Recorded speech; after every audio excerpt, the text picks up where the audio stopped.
예, 안녕하십니까. 지난 시간에 이제 했었던 게요. 산업주의 이야기를 했고, 그 산업주의에서 나오는 게 이제 자본주의와 공산주의라는 이야기를 했었습니다. 그래서 이제 자본주의가 불교적으로 어떻게 이해될 수 있는가 하는 그런 이야기를 했었죠. 이번 시간에는, 그 산업주의가 이제 제국주의와 이어지게 됩니다.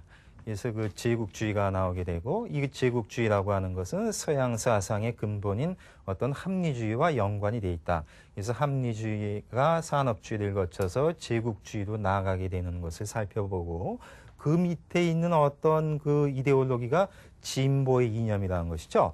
이런 진보의 이념이 과연 불교적으로 봤을 때 어떻게 이제 보완되거나 비판될 수 있나 하는 그런 이야기를 할 것입니다. 그래서 이번 시간에는 주로 이제 진보 이야기를 불교와 비교하는 이런 시간을 갖겠습니다. 이게 일종의 그 산업혁명을 이야기했던 것의 어떤 연속선에서 지금 이야기가 쭉 되고 있습니다. 그래서 이제 산업혁명 이야기를 한번 보면은 산업혁명이 뭐라고 했어요? 그러니까 산업의 어떤 기술력이 혁신되는 게 어떤 산업혁명이라는 이야기를 했었습니다. 특히 이제 기계공업을 통해서 기술력이 혁신됐는데 이렇게 되다 보니까 생산성이라고 하는 것이 향상됐겠죠. 이렇게 생산성이 향상되니까 당연히 투입된 것보다 훨씬 더 많은 생산물이 나왔을 겁니다. 즉 대량 생산이 가능해지기 시작했다는 이야기죠. 이렇게 많이 생산해 놓은 것을 시장에 나가서 지속적으로 팔게 됩니다. 그러다 보니까 이것은 대량 소비로 이어지게 되시죠. 이 구조, 대량 생산과 대량 소비라고 하는 것이 산업사회의 또 하나의 경제적 특징이다 이렇게 볼 수 있습니다. 그러면 이 사이에 이런 생산과 소비의 과정을 통해서 어떤 이윤이 나올 것입니다. 근데 그 이윤은 대부분 이제 자본가라고 하는 특정 부유층에 이제 집중이 된다는 얘기를 했었죠. 그러다 보니까 이것이 이제 빈익빈 부익부의 현상을 갖다가 낳을 수가 있다는 겁니다. 근데 이렇게 빈익빈 부익부가 되다 보면은 결과는 소비가 위축된다는 거죠. 왜? 많은 부가 특정 층에 매이다 보니까 대다수 사람들은 소비를 할 만한 물적 토대가 약하게 되겠죠. 그러니까 소비가 위축됩니다. 이렇게 소비가 위축되면 그 결과는 상품이 팔리지 않으니까 잔뜩 쌓여 있겠죠. 과잉 상품이 나올 것이고 또 과잉 자본. 자본은 잔뜩 축적했지만 이것을 해소할 만한 되지 않는 어떤 과잉 자본이 나오게 됩니다. 이것이 결국은 어떤 시장을 제한시키게 되죠.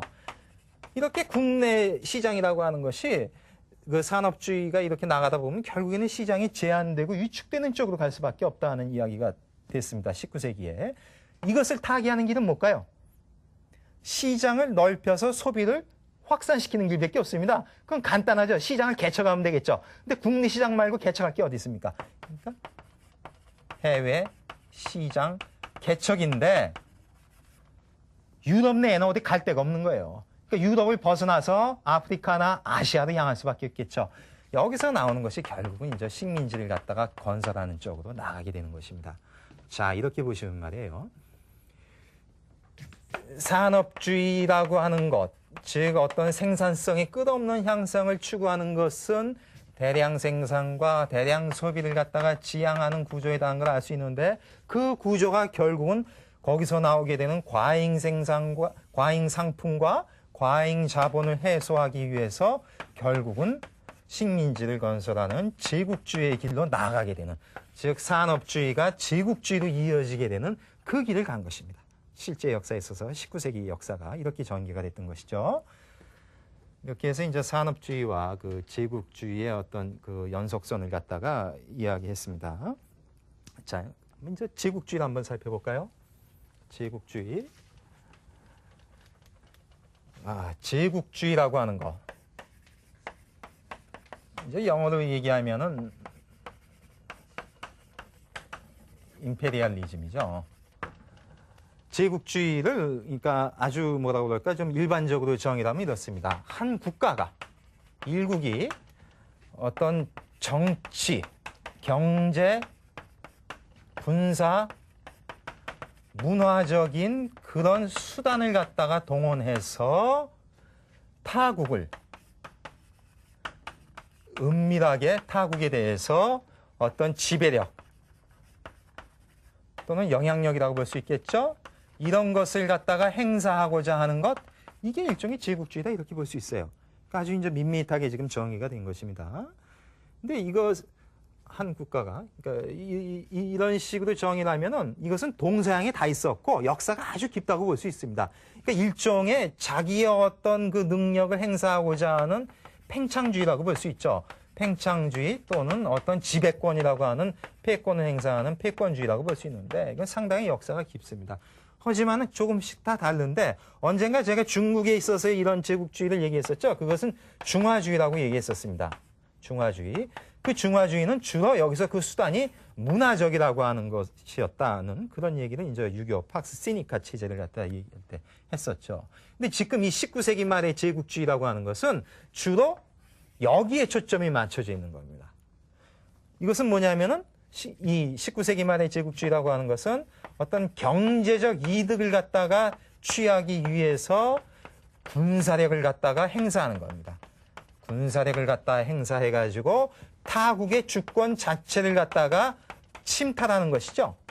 그래서 상당히 노골적이고 직접적으로 어떤 지배하는 것입니다.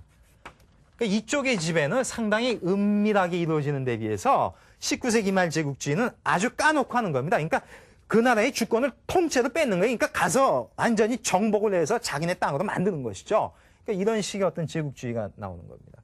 그러니까 그 힘에 의한 팽창인데 팽창이라고 하는 점에서 개방이라고 볼 수 있죠. 개방성이지만 그 힘과 군사력에 의한 것이기 때문에 상당히 공격적인 개방성이라는 이렇게 볼 수 있고 그리고 주권 침탈해서 완전히 지배하는 것은 바로 식민지를 개척하겠다는 얘기죠.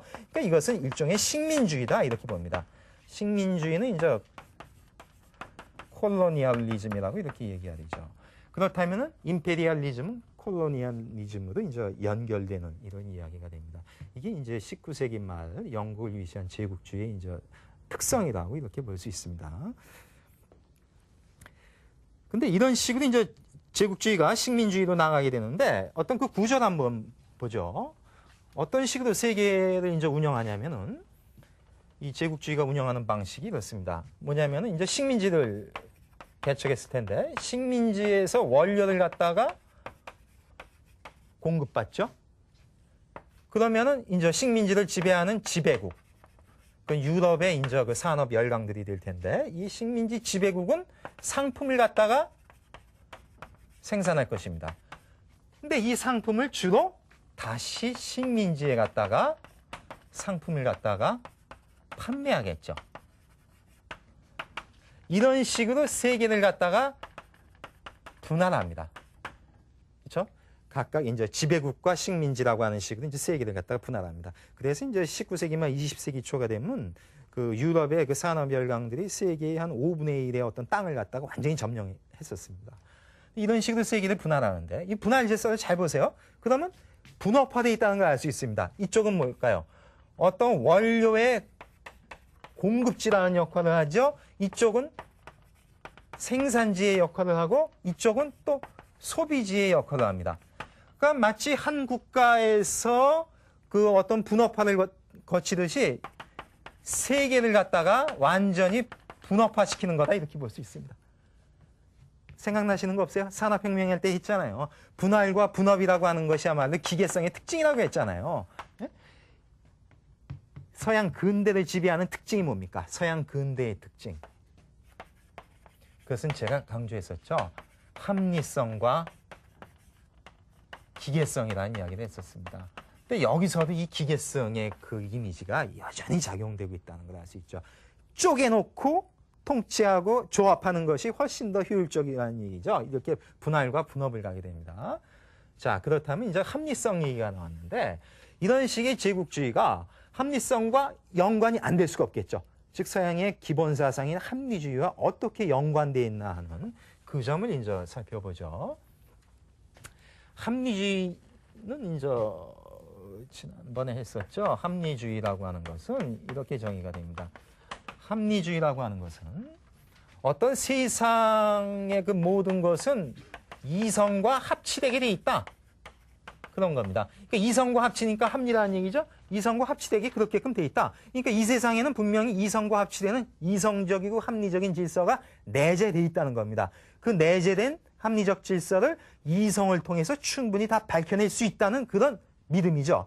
그게 바로 합리주의인데 따라서 이것은 이성에 대한 엄청난 신뢰라고 볼 수 있습니다. 이런 이성에 대한 신뢰를 통해서 나오는 게 뭘까요? 서양의 트리플 3중의 혁명 이야기 했었죠. 그것은 바로 첫 번째가 과학혁명이라는 이야기 했었고, 두 번째가 시민혁명이고, 세 번째가 이제 산업혁명이라는 얘기를 했었는데, 이 속에 이성에 대한 신뢰감이 어떻게 잠복되어 있는가 한번 보시죠. 과학혁명의 어떤 주장은 이렇습니다. 어떤 우주 자연이라고 하는 것에 발생되는 모든 문제라고 하는 것은 이성을 통해서 다 해결할 수 있다는 그런 믿음이죠. 이게 바로 이제 과학혁명에서 소위 합리주의라는 형태를 띠게 됩니다. 시민혁명에서는 이게 어떻게 될까요? 인간 사회의 정치적이고 사회적인 제반 모든 문제점을 이성을 통해서 다 해결할 수 있다. 이런 믿음 하에서 시민혁명을 한 것입니다. 그러니까 이것은 계몽주의라고 표현됐었다는 걸 했었죠. 그 다음에 산업혁명에서 나오는 건 뭘까요? 즉 어떤 경제적 생산에서 야기되는 모든 문제를 이성을 통해서 다 해결할 수 있다. 이게 어떤 지난 시간에 있었던 산업주의라는 이야기를 했었습니다. 이렇게 보면은 서양의 3중의 혁명의 밑에 깔린 것은 이성에 대한 신뢰이고 그것의 작동 장치는 기계적 메커니즘이라고 하는 것을 아까 이야기했었죠. 이렇게 합리성과 기계성으로 이루어지는데 여기서 이제 과학이 발달될 것이고 여기서 이제 기술이 발달될 것입니다. 그런데 이 과학과 기술이 만난다는 거죠. 산업주의를 통해서. 왜? 생산성의 향상을 지향한다고 하는 산업주의를 통해서 과학과 기술이 만납니다. 다시 이야기하면은 자연계의 질서를 탐구하는 과학적 지식을 기술적으로 이용해서 생산성을 향상시키겠다는 겁니다. 생산성 향상이라는 이 목표 하에서 과학과 기술이라고 하는 상이한 체계가 마저 떨어진다는 겁니다. 그러니까 여러분 언젠가 제가 말씀드렸지만은 지금 과학기술 다 붙여서 이 얘기하잖아요. 이렇게 과학기술이 붙어 있는 것 자체가 19세기 근대 문명의 하나의 특징이다. 그 얘기입니다. 근데 이 만나는 걸 한번 보여야 될 텐데 지금 과학과 기술이 다르다는 이야기를 계속 하고 있죠. 한번 보세요. 과학은 사이언스죠. 사이언스입니다. 이거는 이제 그 어원을 따지면은 라틴어식으로 표현하면은 사이엔티아가 됩니다. 사이엔티아. 근데 사이엔티아라고 하는 것은 알미죠. 알미인데 무슨 알미냐면 상당히 관조적인 그런 알미를 뜻합니다. 사이엔티아. 이것을 그리스식으로 표현하면은 테오리아라고 표현이 됩니다. 테오리. 이론이라고 그러죠, 우리가. 따라서 이것은 어떤 이론 활동이라는 걸 알 수 있죠. 그러니까 이 과학이라고 사이언스라고 하는 것의 원래 본질은 어떤 유용성, 어디다 써먹겠다고 하는 것 그 이전의 문제예요. 아니 과학적 진리, 자연계 질서를 탐구하는데 그것을 탐구해서 어디다 쓰겠다고 하는 생각은 그 이전의 문제이죠. 아니 뉴턴이 뭐 자연과학을 탐구하는데 이 유용성 가져간 건 아니잖아요. 그러니까 유용성 이전의 문제인데 지금 기술이라고 하는 건 보세요. 기술이라고 하는 것은 영어로 얘기하면 테크닉이죠. 이것의 바로 직접적 어원은 그리스어에 있습니다. 테크네죠.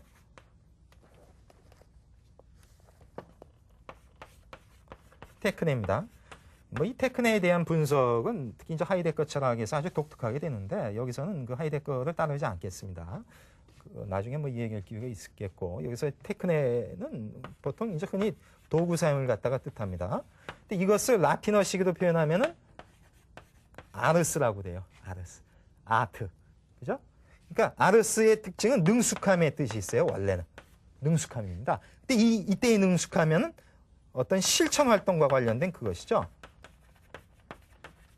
여기서도 대비가 되죠. 하나는 이론적 작업이고 기술은 실천과 관련된 그런 것입니다. 게다가 여기서 얘기하는 기술이라고 하는 것은 바로 유용성 그 자체를 갖다가 지향한다는 데 의미가 있죠.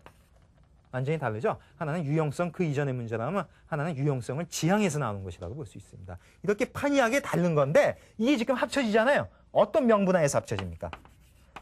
생산성의 향상이라는 산업주의의 이런 명분에 맞춰서 과학과 기술이 만나는 것입니다.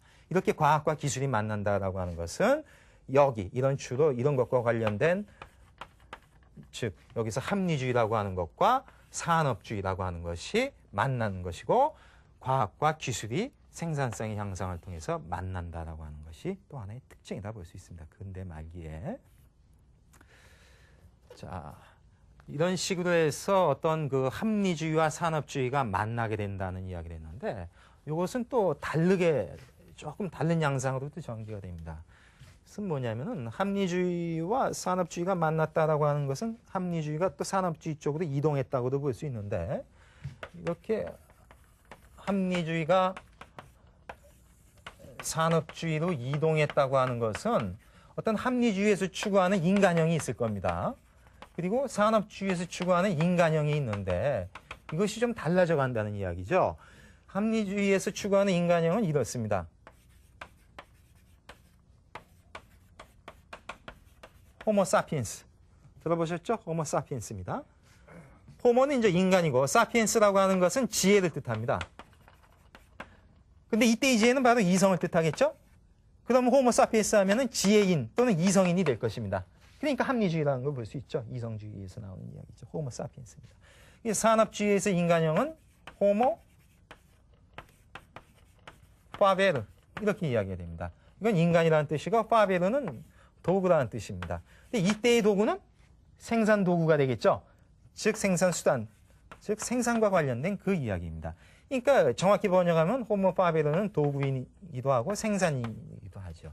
그렇다면 이것은 바로 이성적 인간에서 생산적 인간으로 바람직한 이상형이 이동된다 이렇게 볼 수 있습니다.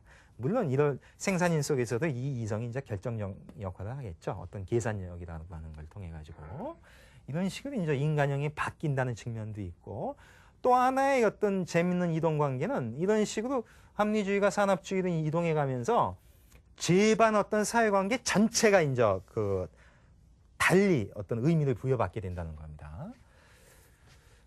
먼저 합리주의에서 기본적으로 얘기하는 도식을 한번 보시면요. 이성이 먼저 나오겠죠. 합리주의니까, 이성주의니까. 이성이 있으면은 그 반대편에 있는 게 육체성이다 이렇게 볼 수 있습니다. 이거는 이제 이성에 대비해서 감성이라고도 하는 것이고 또 본능이라고 하는 것도 여기에다 해당되는 얘기죠. 육체와 관련된 그런 얘기입니다. 그러면 이 이성은 어떤 정신적인 거라는 걸 알 수 있습니다.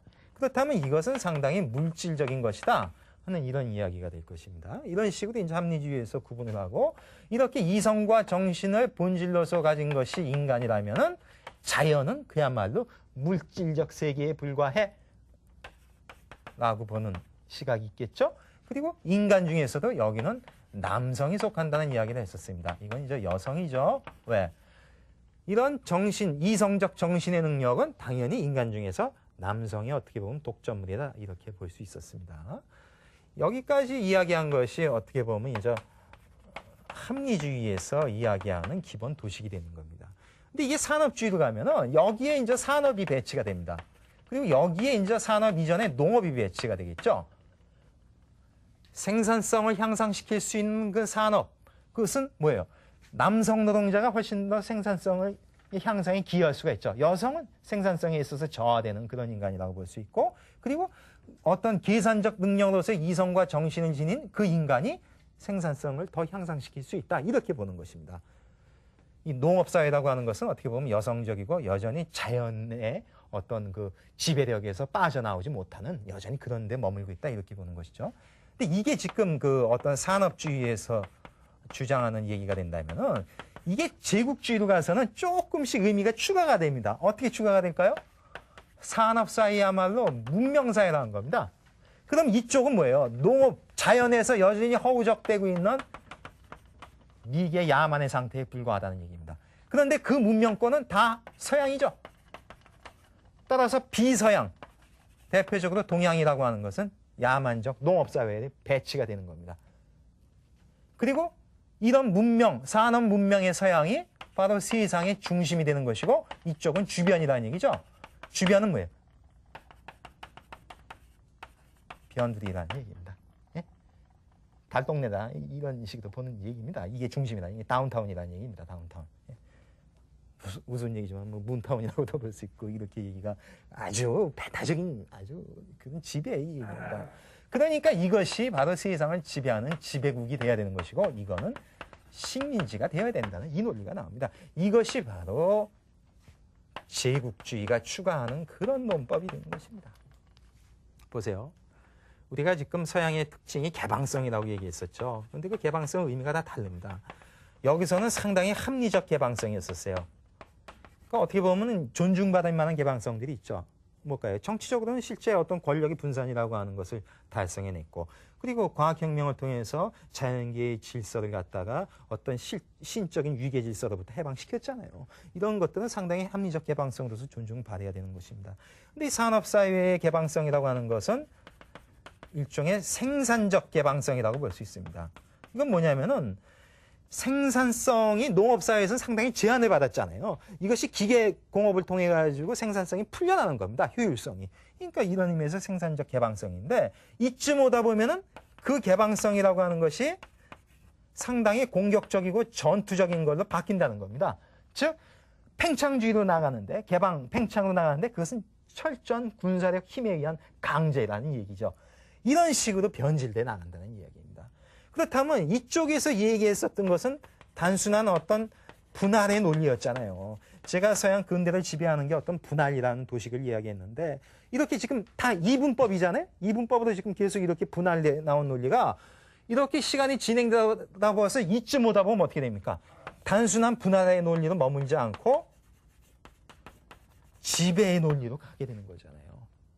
그러니까 결국은 합리주의가 산업주의를 거치면서 제국주의로 나가게 되는 이런 역사를 갖다는 얘기입니다. 유럽의 근대라고 하는 것이.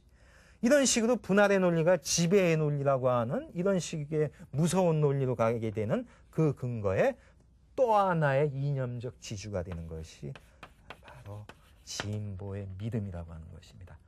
이제부터 이제 진보에 대한 이야기를 한번 해보겠습니다. 여러분 진보하면은 뭐 진보와 보수를 떠올리시는 분도 계실 테고 또 진보 어떻게 보면 상당히 좋은 의미죠. 그 계속 어떤 발전을 추구한다는 점에서. 하지만은 진보 이 19세기 말 20세기 초의 진보의 이념에 깔린 것은 그렇게 소박하지가 않습니다. 상당히 무서운 전략이 깔려 있다 이렇게 볼 수 있죠. 진보에 대한 어떤 정의부터 해볼까요? 진보는 영어로 프로그레스입니다.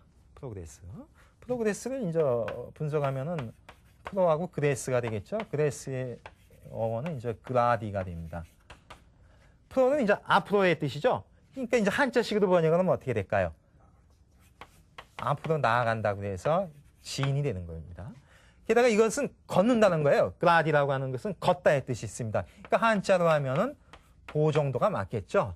그러니까 문자 그대로 번역한 겁니다. 진보입니다. 진보. 네? 앞으로 이제 걸어가는 겁니다. 전진해 나가는 거죠. 그러니까 어떤 직선적으로 계속 전진해 나간다는 걸 알 수 있습니다. 그러면 어떤 그 함축된 의미를 보면 이렇습니다. 이것은 뭐냐면은 어떤 진보라고 하는 것은 낮은 단계에서 높은 단계로의 향상 운동. 이게 바로 진보라고 볼 수 있죠. 낮은 데서 높은 쪽으로 이렇게 가는 겁니다. 그런데 이렇게 향상한다고 했었을 때 어떤 기준이 있을 거 아니에요. 다시 얘기하면 낮은 단계와 높은 단계를 구분하는 기준점이 있을 거죠. 그 기준점의 역할을 하는 게 뭘까요? 그것은 바로 이 향상이 추구하는 목표가 있겠죠. 목표에 접근하는 정도에 따라서 즉 목표에 가까이 간 것은 높은 단계이고 그 목표에서 좀 먼 것은 낮은 단계가 되겠죠. 이런 식으로 구분이 됩니다. 그러니까 높고 낮음을 나누는 것은 목표를 어디다 설정하느냐 이것에 달려있다 이렇게 볼 수 있겠죠. 자 보세요. 그런데 낮은 단계에서 높은 단계로의 향상이라고 본다면 이 얘기를 뒤집으면 뭡니까? 낮은 단계에 대한 높은 단계의 우위 이렇게 볼 수 있죠. 낮은 단계보다 높은 단계가 훨씬 더 높고 우위에, 높은 위치에 있으니까 우위에 있다는 이야기가 됩니다. 근데 이 얘기를 한 번 더 꺾으면 어떻게 될까요? 낮은 단계에 대한 높은 단계의 지배도 함축한다 이렇게 보는 겁니다. 왜? 우월한 자가 밑에 있는 자를 지배할 수 있지 않느냐? 당연한 논리가 이렇게 나오는 것입니다. 그러니까 진보라고 하는 것이 여러분이 이것만 생각했을 때는 아주 소박하게 봤지만 이쪽으로 갈수록 점점 무시무시한 논리가 돼가죠. 실제로 이런 겁니다. 진보에 담긴 뜻은. 근데 다들 이것만 보니까 좋은 거 아니냐는데 그렇지가 않죠. 써먹을 때는 지배로서 써먹는 겁니다. 그러면 이제 현실 역사에 한번 대비를 시켜볼까요? 산업주의에서 추구하는 목표는 뭘까요? 생산성의 무한 향상이죠. 그러면은 기준 목표는 여기죠. 그러면 낮은 단계라고 하는 건 뭘까요? 정의하면 생산성이 낮은 단계죠. 그렇죠? 여기는 그 기준에 봤을 때 생산성이 높은 단계? 이렇게 되죠? 그럼 어떻게 될까요? 산업사의 진보라고 하는 것은 생산성이 낮은 단계에서 생산성이 높은 데로 나아가는 것. 그런데 그걸 뒤집으면 어떻게 될까요? 생산성이 높은 단계가 우위에 서서 생산성이 낮은 단계를 지배할 수 있다. 이 얘기가 되죠. 그게 현실에 있어서는 뭘까요? 생산성이 높은 것은 바로 산업국가죠. 기계공업이 있으니까. 여기는 뭘까요? 농업국가가 됩니다. 그럼 이게 뭘까요? 인류사회의 진보는 뭐냐? 농업사회에서 산업사회로 나가는 것이 진보이고 그 위에 있는 산업국가가 농업국가를 지배하는 것. 이게 진보라고 볼 수 있는 겁니다. 진보의 당연한 귀결이다. 이렇게 되는 것이죠. 그러니까 결국에는 이런 식으로 얘기하는 것은 바로 제국주의가 되는 것이죠. 그러니까 생산성만 얘기할 때는 단순한 산업주의의 이야기가 됐지만은 결국에는 지배의 담론이 되면서 제국주의로 빠진다 이렇게 되는 겁니다. 아주 교묘한 논리가 되는 것이죠. 자, 이런 식으로 해서 이제 그 진보의 어떤 무서움을 봤는데 이 진보의 논리를 합리화시켜주는 또 하나의 장치가 있습니다. 그것은 뭘까요? 그것은 바로 진화론이다 이렇게 볼 수 있습니다. 진보와 진화론이 일종의 결탁을 한다 이렇게 볼 수 있죠. 여러분 이제 진화론 하면 이제 다윈을 떠올릴 것이고 그리고 뭐 진화론을 저는 여기서 지금 다윈의 진화론을 생물학적으로 보지 않습니다. 그러니까 일종의 어떤 사회 현상에 집어넣는 거 이것은 뭐 사회 진화론 뭐 이렇게 이야기를 하는데 진화론의 그 특징이 뭘까요? 뭐 이렇게 볼 수 있죠. 적자 생존, 자연도태, 진화론의 대표적인 주장입니다. 그럼 적자 생존은 뭘까요? 그러니까 자연의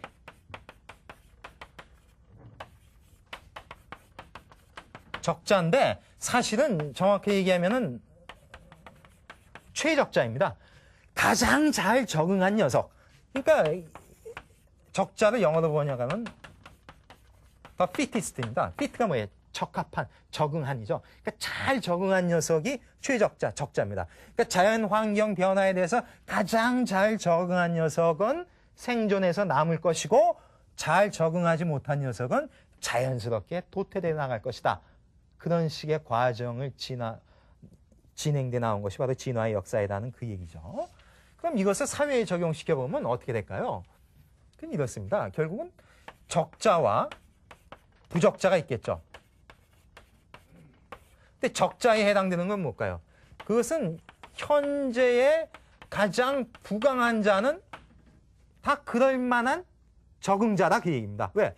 현재 내가 생존하고 있고 그리고 게다가 부강하게 생존하고 있다는 얘기는 그냥 된 게 아니잖아요. 나름대로 잘 적응했다고 하는 것을 웅변적으로 보여주겠다는 이야기죠.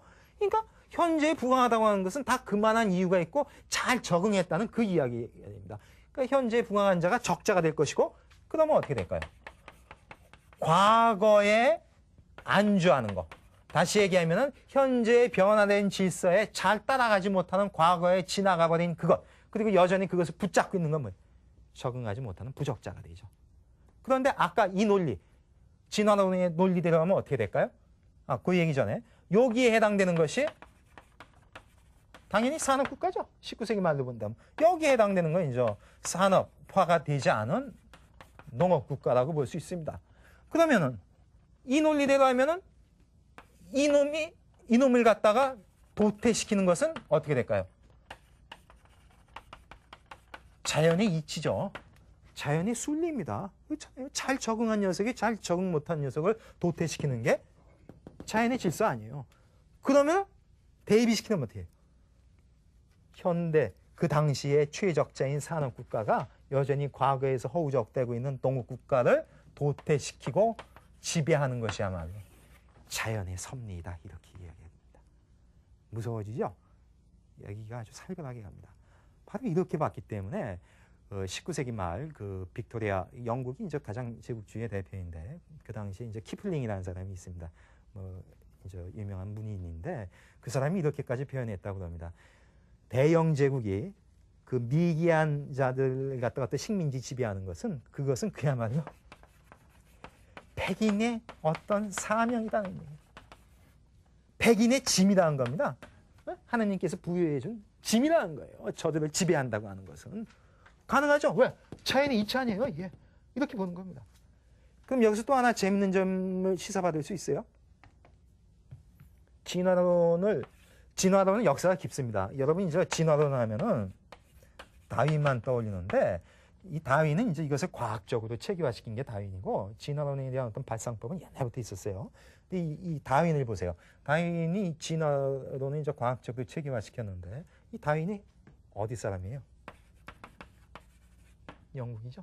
언제 사람입니까? 19세기 말이죠. 영국 제국주의가 가장 활발할 때 그 사람입니다.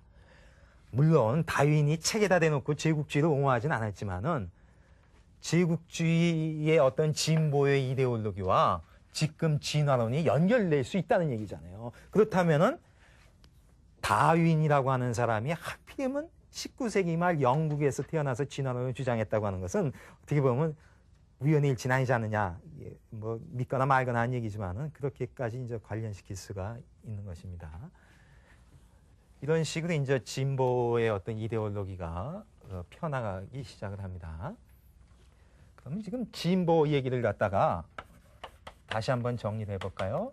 그럼 이렇게 될 거 있죠. 지금 그 진화론과 대비시켜서 하면은 어떤 미래의 목표, 이것이 어떤 기준점이 된다고 했었죠. 이놈이 명분이 되고 또는 어떤 기준이 돼서 이것이 기준이 돼가지고서 현재의 최적자가 중심이 돼가지고 과거에서 여전히 벗어나지 못하는 부적자를 갖다가 도태시키거나 지배할 수 있다라고 하는 것이 진보에 대한 이념이다. 이렇게 볼 수 있죠? 근데 여기서 뭐 이상한 거 못 느끼셨어요? 시간론이 개입됐다는 겁니다. 시간론이. 과거, 현재, 미래죠? 즉 진보는 앞으로죠? 시간적으로 설명하면 뭘까요? 과거, 현재, 미래를 거쳐서 과거에서 이쪽을 향해서 끝없이 전진한다고 하는 얘기입니다. 그러니까 진보의 또 하나의 근거점은 시간론이라는 얘기죠. 즉 과거, 현재, 미래라고 나아가는 어떤 직선적으로 시간이 전진한다고 하는 이런 시간관이 진보에 전제되어 있다. 이렇게 볼 수 있습니다. 근데 시간은 꼭 이런 게 있는 게 아니에요. 이것만 있는 게 아닙니다. 그 인류사의 시간론은 여러 가지가 있는데 이번 시간에 이제 불교 얘기도 하면서 대비를 시켜볼 텐데 이것은 뭐예요? 대표적으로 기독교의 시간관이다. 이렇게 볼 수 있습니다. 이렇게 보면은 진보의 이념은 어떤 식으로든 간에 기독교와 관련이 돼 있다. 시간론에 있어서. 그런데 뭘까요? 관련이 돼 있기도 하지만 많이 다르기도 합니다. 이제 그것을 시간론에서 한번 살펴볼 필요가 있습니다. 이제부터 이제 시간론 얘기가 될 텐데 기독교 얘기를 해보겠습니다. 기독교의 시간관이라고 하는 거. 기독교의 시간관을 한마디로 얘기하면은 이거예요. 유시 유종이다. 이렇게 봅니다. 이때의 시가 뭘까요? 이것은 창조죠. 기독교식으로 얘기하면 이건 종말이 될 것입니다. 즉 창조가 있으니 종말이 있다 하는 이것이 이제 기독교의 시간관뿐만 아니라 이제 우주론이 될 텐데 이 창조와 그러면 이제 창조부터 얘기를 해보죠. 그래야지 이제 종말의 의미를 알 텐데 창조라고 하는 것은 기독교식으로 얘기하면은 무에서 유가 나오는 게 창조입니다. 보세요.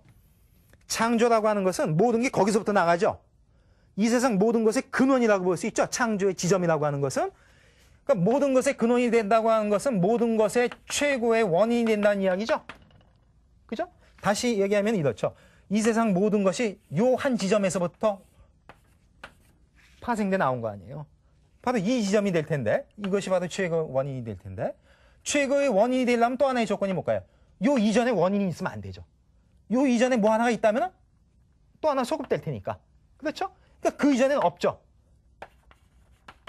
그 이전에는 원인이 없죠. 그런데 여기에서 모든 게 나오게 되죠. 그러니까 그것은 모든 것의 또 원인이 되죠. 역설이죠. 원인 없는 원인이라는 얘기입니다. 네? 창조의 그 시점. 그러니까 뭘까요? 이전에 아무것도 없죠. 아무것도 없으니까 무잖아요.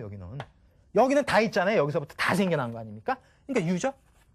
그러니까 무에서 유가 나온다 이 얘기입니다. 그게 창조다 그 얘기입니다.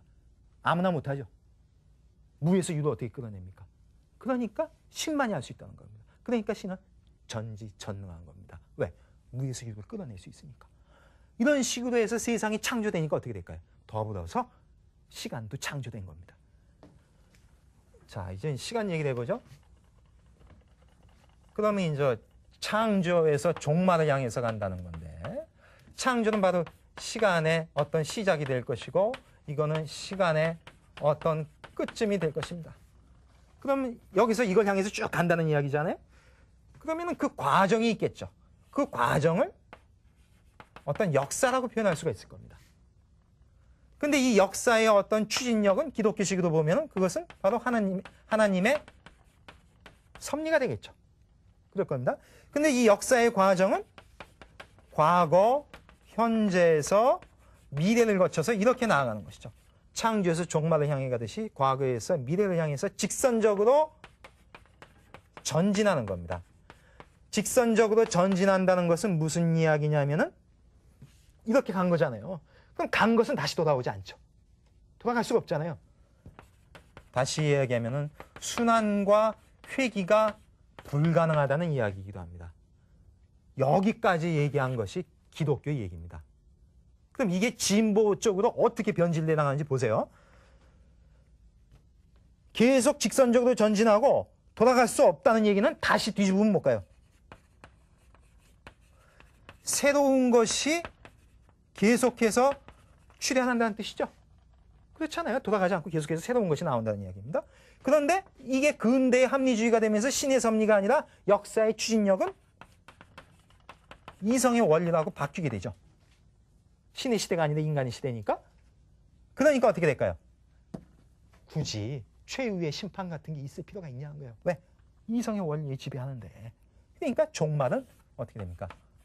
종말은 삭제시킵니다. 이것은 딱 뺍니다. 그러면 대비시켜볼까요? 종말의 삭제는 우리말로 하면은 끝없는 이죠. 끝이 없죠. 종말이 없으니까 끝이 없죠. 그리고 이건 이성이죠. 끝없는 이성이 뭐예요? 계속해서 새로운 것이 출현하니까 그것이 진보죠. 끝없는 이성의 진보를 향해서 나아가는 것입니다. 이렇게 본다면 기독교에서 출발했지만 기독교하고 또 큰 차이가 있죠. 그것은 뭐냐면은 추진력은 이성으로 바뀌고 가장 큰 차이는 종말을 인정하지 않는 것이죠. 끝없이 무한하게 전진한다는 이야기입니다. 상당히 낙관적이죠? 이런 믿음이 있습니다. 자, 이렇게 이제 그 시간관을 봤는데 한번 그 정리를 해보면 이렇습니다. 이게 지금 진보의 시간관이라고 하는 것은 대비를 시키면은 유시 무정이죠. 여기는 유시 무정이 됩니다. 여기까지 얘기했고 이제 불교 얘기를 할 겁니다. 불교의 시간관은 보면 어떻게 될까요? 이것은 무시 무정입니다. 근데 이것은 기독교와 진보는 이제 종을 인정하지 않느냐가 다르긴 하지만 한 가지 공통점은 뭐예요? 과거, 현재, 미래가 직선적으로 나아간다는 건 똑같이 인정하죠? 게다가 과거, 현재, 미래가 어떤 실체적으로 구분될 수 있다 이렇게 주장을 합니다. 근데 불교는 뭘까요? 시종을 인정하지 않음과 동시에 과거, 현재, 미래는 실체적이지 않은 비실체적인 공한 것이다. 이렇게 주장하는 겁니다. 판이하죠? 시간관이 판이합니다. 이 얘기를 할 겁니다. 이제 불교에서 시종 문제는 시는 어떤 그 최초의 시작이다 이렇게 표현이 되겠죠? 그럼 불교의 논리로 보면 최초의 시작은 어떻게 정리가 되냐면 이것은 자기 이전에 어떤 조건에 대해서도 관계를 갖다가 맺지 않는다는 이야기죠. 이 최초의 시작이라고 하는 것은 자기 이전의 것은 없잖아요. 자기 이전의 조건과는 어떤 관계도 맺지 않는다는 얘기고 최후의 끝이라고 하는 그런 것은 뭘까요? 자기 이후에 어떤 조건과도 관계를 맺지 않는다는 뜻이죠. 근데 불교에서 뭘까요? 불교에서는 모든 것은 조건과 조건으로 연기의 네트워크에 의해서 다 연결될 수밖에 없습니다. 이렇게 관계 맺지 않고 남아있는 것, 다시 이야기하면은 어떤 절연적, 즉 연기를 끄는 그 상태로 있는 걸 뭐라고 그래요? 그것을 자성이라고 했잖아요. 이런 것은 인정하지 않는 게 바로 공이지 않습니까? 연기의 논리에 의해 가지고. 그렇기 때문에 불교에서는 이런 시작점과 끝점을 인정할 수가 없습니다. 만약에 이것을 인정한다면 불교에서는 뭘로 볼까요? 그것은 마음이 지어낸 거라는 거예요. 진짜 있는 게 아니고. 왜 지어냈을까요? 연기의 논리에 의하면 끝없이 조건과 조건이 연쇄되어 있는데 그것을 따지다 보면 지치잖아요. 그러니까 세상의 근원을 이렇게 연기의 그물망으로 따라가다 보면 지치니까 이 지점쯤에서 그냥 멈춘 거예요. 근데 사실 누가 여기 멈추라고 그랬습니까? 누구도 여기다 멈추라고 하는 사람 아무도 없어요. 그런데 스스로 멈추고 여기에서 모든 게 나왔다는 겁니다. 올라가다 지치니 멈추고 거기에서 다시 내려오는 거예요. 그러니까 누가 멈추라고 했냐고요. 불교에서 보면 이것은 하나의 실체가 없는 신기루에 불과하다. 그 얘기입니다. 연기의 네트워크는 끝나지 않습니다. 이렇게 해서 무시무종 얘기를 했고 이제 과거, 현재, 미래에 대해서 한번 설명을 해보죠. 이것은 이제 유식의 논리이기도 하고 또 이제 중관의 논리이기도 한데 불교에서 이제 시간관은 이렇게 얘기합니다. 불교에서 시간은 연속적이죠. 또 불연속적이기도 합니다. 불연속이라고 하는 것은 이제 단절되어 있다는 그런 뜻이죠. 근데 보세요. 만약에 시간이 단절되어 있지 않다면은 만약에 시간이 이제 단절부터 얘기하겠습니다. 만약 시간에서 단절이 없다면은 어떻게 될까요? 그것은 과거, 현재, 미래가 다른 것이 될 수 없죠. 근데 다 다르잖아요. 어떻게 과거하고 미래가 똑같아요. 다 다르죠. 시점은 다 다르지 않습니까? 이렇게 다른 것이 될 수 없어요. 그렇다면 뭘까요? 그렇다면 시간이라고 하는 것은 뭘까요? 시간이라고 하는 것은 단절이 없는 것이 아니다는 그 뜻이 되죠? 단절이 없는 것이라고 하는 것은 또 무슨 뜻일까요? 이것은 항상 동일하게 변화하지 않고 불변적으로 계속해서 있는 것. 그런 것은 없다는 이야기이기도 하죠. 이렇게 항상 동일하게 불변적으로 있는 것을 불교에서는 한마디로 상이라고 합니다. 그럼 상에 대한 부정이죠? 그러면 뭘까요? 불상이라는 이야기죠. 불상이라는 이야기입니다. 그러면 이것을 똑같이 여기다 대입을 시켜보죠. 그러면 이번엔 연속을 볼게요. 그럼 만약에 여기서 시간에 연속이 없다면 그러면 시간은 어떻게 되겠습니까? 그것은 과거, 현재, 미래라고 하는 것이 흐를 수가 없겠죠. 연속되지 않을 테니까 흘러가지가 않겠죠. 그렇다면 시간이라고 하는 것은 뭘까요? 시간이라고 하는 것은 연속이 없는 것이 아니다는 이야기고 연속이 없는 것이라는 얘기는 단절되어서 멈춘 것 그런 것은 아니라는 이야기입니다. 이것을 불교에서 한마디로 표현하는 단어가 단이라는 거죠. 그럼 단에 대한 부정이니까 이것은 부단이 되는 것입니다. 즉 불교에서 시간은 불상부단이다 이렇게 됩니다. 다시 이야기하면 불교에서 시간이라고 하는 것은 불상부단.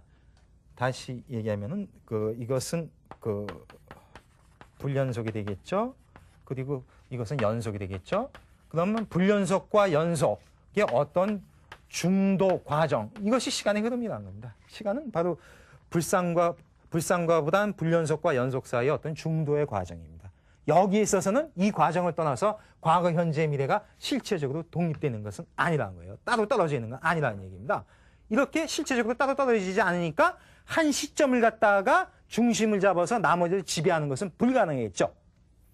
따라서 시간을 공한 것으로 본다면은 진보의 무서운 지배 논리는 나오지 않는다는 것입니다. 왜? 시점을 실체적으로 보지 않을 것이니까. 그러니까 제가 지금 자꾸 진보를 공격한다고 그래서 여러분 진보, 그러니까 소박한 의미의 진보를 제가 부정하는 건 아니에요. 그러니까 어떤 자기갱신의 노력을 인정하는데 진보가 잘못돼서 지배와 종속으로 나아가게 되는데 그것의 가장 큰 문제는 어떤 중심점, 즉 자기 중심을 잡아서 이것만 고집하는 게 문제인데 시간을 공으로 봤었을 땐 이런 자기 중심이 무너지겠죠? 자기 중심이 무너진다는 건 뭘까요? 다 중심이 된다는 이야기입니다. 다 중심이 되는 그것은 바로 공존과 상생의 그런 관계가 된다는 이야기죠. 그러니까 진보의 좋은 점은 살리되 진보를 공한 것으로 봤을 때 공존과 상생의 논리가 나올 수 있다는 이런 이야기가 되는 것입니다. 이런 식으로 얘기해서 상당히 긴 시간에 걸쳐서 서양의 근대 문명의 어떤 특징을 삼중혁명을 통해서 쭉 봤었습니다. 예, 그래서 이제 다음 시간부터는 이제 서양 근대 얘기는 그만하고 동양의 이제 근대화, 개화 과정을 갖다가 한국, 중국, 일본 이렇게 이제 그 동양 삼국을 살펴보는 이런 시간을 갖겠습니다. 예, 오늘은 이만하겠습니다. 감사합니다.